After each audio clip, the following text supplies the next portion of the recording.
जी या कोई नए पर्सन से हम लोग मिलते हैं, जी। तो मिलने पर जब मैं उनसे बोलता हूँ ना, हाँ। मुझे पढ़ाते हुए 15 साल जिंदगी बीत गई, तो कितने लोग ना बड़ा अचंभा होते हैं कि इतना कम उम्र, लेकिन उनको कैसे मैं समझाऊं कि मेरी मजबूरियां और स्थितियां ऐसी थी कि मैं जिस समय 9 क्लास में था उसी समय आरंभ हुई थी। जी, हमने आपका संघर्ष देखा है सर। और और रहा बात क्या लोग देखते हैं, एक व्यक्ति ये अरे भाई मैंने मेहनत किया है, जी बस यही रहा कि मैं कभी किसी के भीड़ का हिस्सा और किसी के पीछे नहीं, अपने बल पर चलते रहा। और आज भी वही कहानी है। सही, वही होना भी चाहिए। आज हमारे साथ आकाश सर, मां मुंडेश्वरी धाम के पावन धरती रामगढ़ के गांव से जो है हमारे आकाश सर आज हमसे जुड़ रहे हैं।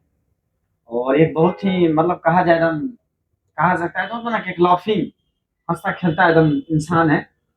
उनका गांव में जो है कोचिंग है, और गांव के छोटे छोटे बच्चों को इतना अच्छा शिक्षा देते हैं, ये प्रैक्टिकली करके दिखाते हैं कि कभी कभी इनके क्लास को देखकर हम लोग खुद बड़ा रोचक होता है। और ये खासकर आज हमारे साथ खुद जुड़ गए हैं, आज इनसे हम लोग जानने की कोशिश करेंगे। आकाश सर, आप गांव में छोटे बच्चों को जो पढ़ाते हैं, कैसा आपको अनुभव होता है उन छोटे बच्चों? पहले तो सर आपका बहुत बहुत धन्यवाद कि आपने हमको बुलाया। इसके लिए हम और हमारा क्लास का जितना परिवार है सब आपका शुक्रगुजार है सर। आपने पहली क्वेश्चन पूछा कि अनुभव कैसे करते हैं सर। सर आप जानते हैं कि इस देश की आत्मा गांव में बसती है, और मैं गांव को बच्चा पढ़ा रहा हूं सर, तो मेरा अनुभव उन बच्चों से शानदार जानदार बहुत अच्छा है सर। बहुत अच्छा अनुभव मिलता है। दिल लगी हो गई। जी सर, उस निचली तबके के जो बच्चे हैं उनकी वास्तविक जीवन कैसा है वह सारे चीज हम लोग देखते हैं और उनके साथ जीते हैं, तो हम लोग का दिखावा कम और हकीकत जो है वह ज्यादा चलती है सब बच्चों के साथ। अच्छा सर, जैसा हम लोग को सुनने में आया, जी सर। खबर मिलता है कि आपकी क्लास का भी नाम है सुखचैन क्लास। जी वाकई में हमने क्लास का नाम भी रखा है, यूनिक नाम है सर। जी जी सर। सुखचैन क्लास में सर ऐसा हम लोग को सुनने को मिला कि कभी कभी छोटे छोटे गरीब या फिर कह सकते हैं निम्न तबके के परिवार के लोग, जी सर, बच्चों जिसमें आप बहुत ज्यादा मददगार हो जाते हैं, जी सर, उन लोग के फीस नहीं लेना, एकदम निःशुल्क पढ़ा देना, सेवा देना। जी सर। सर ये कैसी भावना है या फिर कैसा अनुभव होता है? सबसे पहली बात तो ये है सर कि हम खुद एक गरीब परिवार से आते हैं। गरीबी हमने बड़ी नजदीक से देखा है। मुझे याद है कि जब मैं अटल बिहारी में पढ़ता था तो एक ही ड्रेस मेरे पास हुआ करता था, वो भी फट जाता था तो चकती पहले लगती थी। वो हम लोग लगा के पढ़े हैं, तो गरीबी को हम लोग देखे हैं। और आज भी 80% गांव में गरीब रहते हैं सर। सरकार की बहुत सारी योजना है जो वहां तक नहीं पहुंच पाती है। और आप जानते हैं कि सरकारी स्कूल, सरकार की व्यवस्था तो अच्छी है लेकिन उसे सही तरीका से चलाया नहीं जा रहा है, नहीं तो हम लोग की जरूरत ही नहीं होती सर। और गरीब बच्चों का मदद वाली जो बात आपने कहा सर, ये तो आत्मा का चीज है, दिल से आती है कि नहीं उनकी करनी चाहिए, हम लोग करते हैं सर।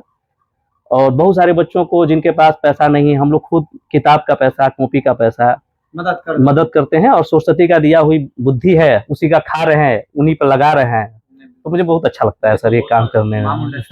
जी सर, आप इतना अच्छा कर्म कर रहे हैं, जी ये काबिले तारीफ है। और रही बात सर सरकार की, तो सरकार इसमें वाकई में विफल रही है। बहुत सारी योजनाएं परियोजनाएं लागू करने से नहीं होती है, उसको ग्राउंड लेवल पर जो है आप इतना अच्छा कर देते हैं। जी जी सर, बड़ा मायने ये रखती है। जी सर, कभी कभी सर वह जो भारत का राष्ट्रगान है, जनगण मन अधिनायक जय है, भारत भाग्य विधाता, उसमें अधिनायक कौन है इस पे प्रश्नवाचक चिन्ह है। वह फाटा हुआ कपड़ा पहनकर गरीब के बच्चा आज भी, आजाद हुए बहुत लंबी समय हो गई हमारे देश में, आज भी लाइन में लग कर कपड़ा फाटा पहना है, खाने के लिए पेट में भोजन नहीं है, और वह सरकारी स्कूल के दरवाजे पर खड़ा है। और बहुत सारे ऐसे टीचर हैं जो सहयोग कर रहे हैं, लेकिन 80% ऐसे टीचर हैं जो उनकी मजाक बना रहे हैं। जो चीज मिलनी चाहिए वो नहीं मिल पा रहा है बच्चों को। तो भारत का अधिनायक कौन है अभी भी तलाश है। और हमें लगता है कि भारत के अधिनायक शिक्षक को कहिए शिक्षक तो है, लेकिन सत्ता में जो धारी है, सत्ताधारी है, उनका ये है। उनके बच्चे कहाँ पढ़ रहे हैं सर? बड़े बड़े स्कूल कॉलेज में पढ़ रहे हैं। हम राज पहले वाला जो राजा लोग सुख से जिंदगी जी रहे थे, आज तो मंत्री लोग जी रहे हैं। और अपने बैनर पर क्या लिखते हैं गरीबों का मसीहा शिक्षित, अनुभवी, क्या क्या, लेकिन करते क्या है? हैं सर। यहाँ धरातल पर तो अगर कहा जाए पूरे भारत की मैं बात कर जी रहा हूँ, सर। या 28 राज्य और 8 केंद्र प्रशासित प्रदेशों जी में सर। सबसे बड़ा अगर योगदान है तो तो- इन शिक्षकों का है। जी सर। और ये हमें राष्ट्र निर्माता है, और आज भी अगर जिन शिक्षकों को प्रति अगर सरकार जी सर। थोड़ी सी भी एक्टिव हो जाए, जी सर। हमें लगता है कि यह शिक्षक देश को बदलने, गांव को बदलने में देर नहीं करेंगे। बिल्कुल सर। हमें लगता है इस देश का वकील और शिक्षक मिल जाए तो फिर बेहतरीन भारत बन सकती है, और हम लोग का यही एक संकल्प है, इसी को लेके चल रहे हैं सर। और जहाँ तक जब अच्छा तक सर, जिंदगी आपसे रहेगी एक तब सवाल तक। जानना था जी सर। सर। आपने जो है कभी जिंदगी में जी सर। पढ़ाते हुए इतना जी सर। कभी ऐसा भी दिन आया जी कि सर। कोई ऐसा बच्चा जिसके माँ बाप ना हो, जी सर। उसके पास घर तक ना हो, खाने पीने के लिए ना हो, जी सर। वैसे बच्चे से कभी मुलाकात हुई जिस पर आप मजबूर हो गए हो कि नहीं यार हम तुमको पढ़ाएंगे, हम तुमसे, हमसे जितना होगा उतना तुम्हें कर सकें, कभी ऐसा? बिल्कुल सर, कई बार हुआ है सर, एक दो बार नहीं हुआ है। मैं 2016 से पढ़ा रहा हूँ, और जब से मैं पढ़ा रहा हूँ तब से फर्स्ट में ही एक ऐसे बच्चे से मुलाकात हुई, और वहीं से मैंने सोचा कि हमारे पास जो भी बच्चा आएगा जिसके माता पिता नहीं हैं, उसको मैं फ्री में